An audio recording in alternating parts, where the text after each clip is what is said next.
Hi everyone, I decided to do this video to thank all my subscribers and my future ones that I managed to reach the 100 subscriber milestone. Yes, it's nothing much to it. People have thousands of subscribers or even millions of subscribers, but I'm nonetheless still very grateful that I've achieved this. And this will allow me to finally personalize my channel name. Yes, that's it when you get a 100 subscriber. You know, I don't think there's much more you can do. Until I hit 1,000 subscribers, then I have more flexibility in customizing my channel. But thank you nonetheless for subscribing. I hope that this doesn't go down and will just continue picking up, and I'll just keep churning out videos, and I hope that it will be as beneficial to you as it is for me. Okay, so today I also want to talk about the Nanlite PavoTube II 6C.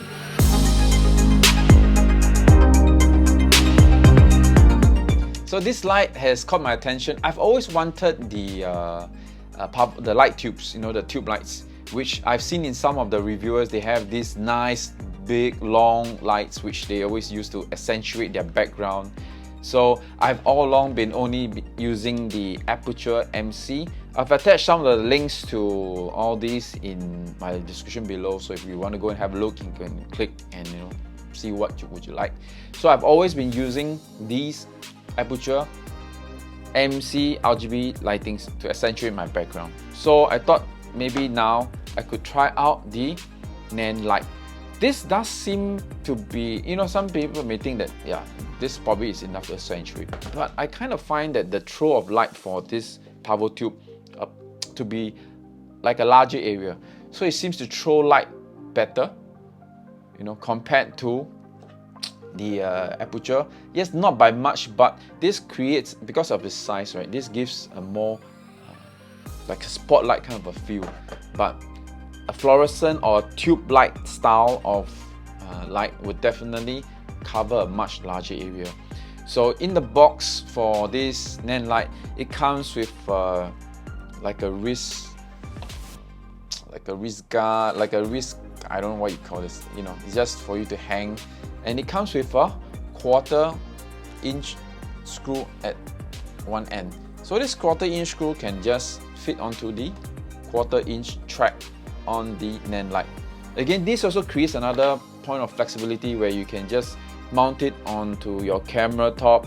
Because of its thread, you just need to have the right adapter, or you can even have a tripod to mount it on the tripod, and it can just easily act as an accentuated light to the side, or even as a key light, or as a hair light for if you want to do that. And in the box, it also comes with 3 metal plates.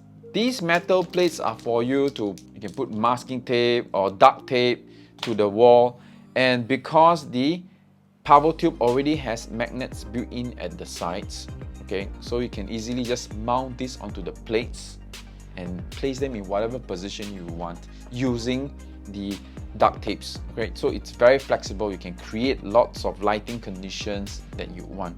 And in the box, it also obviously comes with a USB to USB-A to a USB-C charger. Yes, it charges via USB-C, and of course the manual.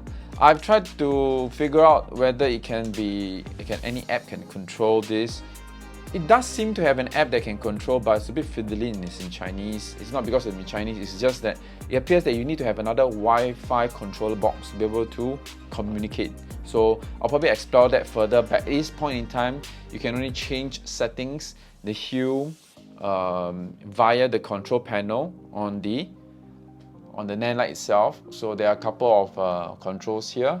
So first you have the LCD screen here, and this is the power button. So all you need to do is press and hold the power button for a while, and then it will start to power up. Let me show you what happens when I hold and switch it off. It will power off, and if I press the same button again, it will just power on, and the light will come on. Then of course this is to increase, and this is to decrease the light intensity. And then next to this is in Chinese is actually the menu button. So if you press the menu button, you will cycle through the various options. And if you want to choose different settings, you can also just click on the buttons. In fact, the different, the up-down buttons will also cycle through some certain settings. Now if you were to go back to hue, you can also use that to change the hue color, right?